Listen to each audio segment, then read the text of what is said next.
So the Niners basically bringing back the same offensive line as last season, plus Alex Mack. Alex Mack was a hell of a player. He's going to be 36 next year. We'll see. They could have traded for Rodney Hudson. He's 31. He's excellent in his prime, and he ended up getting traded for a third-round pick. In your opinion, should the Niners have given up that third for Rodney Hudson? Nah. Here's what I'll say. I like the Alex Mack move because it's a one-year move. You're not tied to him for forever. This year, he'll be fine. You can still draft the guy in this draft and put him behind him. And that's the thing. You said it. Rodney Hudson's amazing. You're going to have to commit to him. So, again, we're talking about all this money that, you're worried about paying Bosa, paying Warner, and things like that. It's a little bit of a financial strain on you. The Raiders tried to botch that up as best they could. They were just going to cut him. And then they saw the response from around the league, and they were like, oh, wait, people like him. He's really good. No, we'll trade him. No, we're not going to cut him now. And that's the thing is that now you're on the hook for his money. You're on the hook because he is one of the better centers in the game. So I understand the upgrade sense because Rodney Hudson is an upgrade over Alex Mack, hands down. But the money thing is where it really makes sense, honestly, now, this Alex Mack thing. And the Alex Mack thing was the worst kept secret. Everybody knew that he was on his way over there. Like, everyone knew that he was going. So I get the plan of, hey, bring him in this year. You improve the line. You can do your thing this year with whatever you think you have with the team. And then maybe draft somebody this year or address it next year. So I don't mind it. It's just you're going to be financially tied to Rodney Hudson because he does deserve to be paid.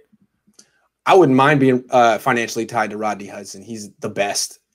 He's in his prime. And it's like available. Well, the best available because Lindsley went, to what was it? Well, I keep saying San Diego, but they're not San Diego. They're the Los Angeles Chargers, right?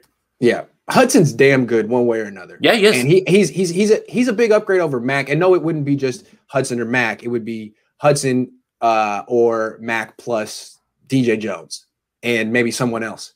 I think I might have gone for Hudson in that case, but it's hard to say. I don't have the full picture in front of me, but it's something I've just been thinking about. Like, wow, you signed Alex Mack before Hudson really even got moved.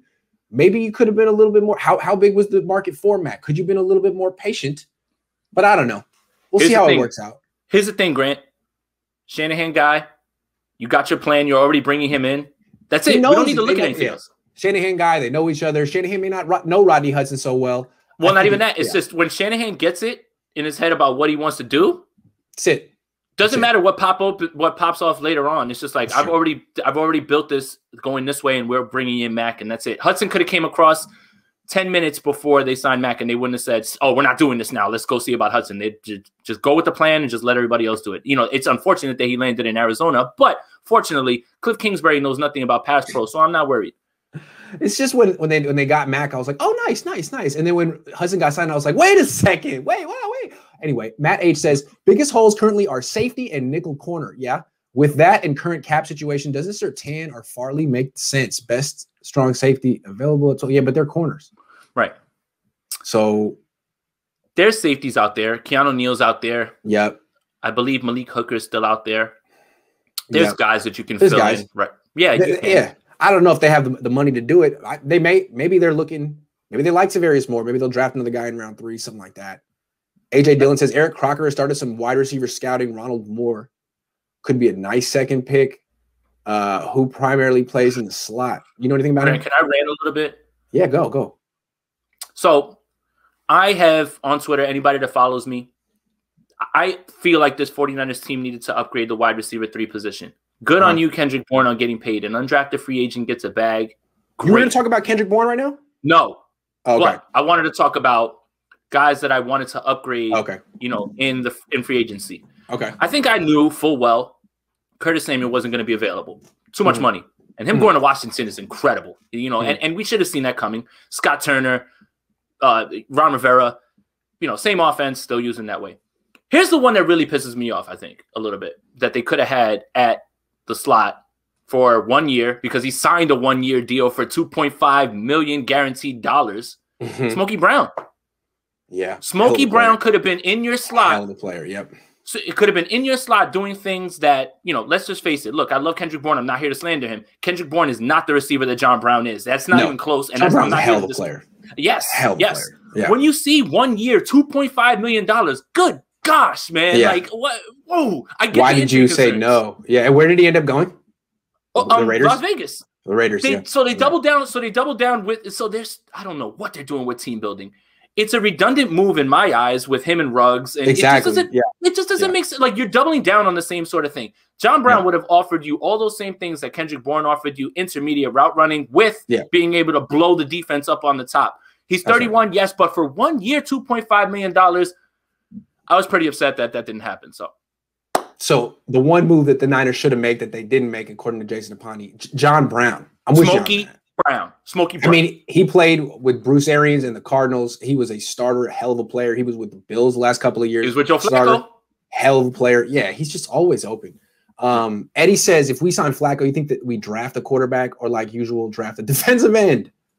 I wouldn't be surprised if they went edge. I'll be honest with you. I really won't. I'm just coming around to look, as things unfold, March 18th, as things unfold, you start to see that this team is starting to build this same roster the way that they've built it in the trenches. And I would not be shocked. Like, people always say, oh, I can't wait for you to be disappointed when they take a defensive end at 12. I wouldn't be. It's not that I wouldn't. It's just because it's just a safe play.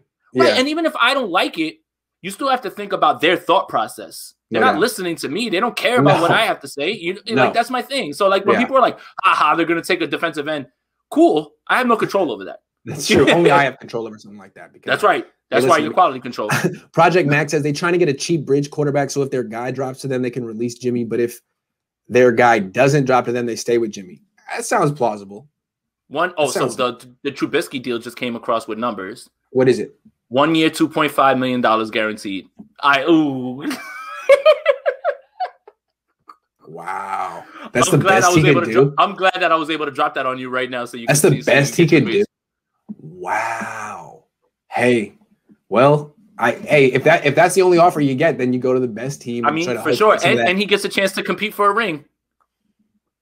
Oh, so the Niners said no to that. What was their offer for Trubisky then? The vet minimum? I don't know. That's the thing. And again, the any report that the vet minimum, I would imagine. Mike Garafolo didn't say the 49ers are interested in Mitch Trubisky.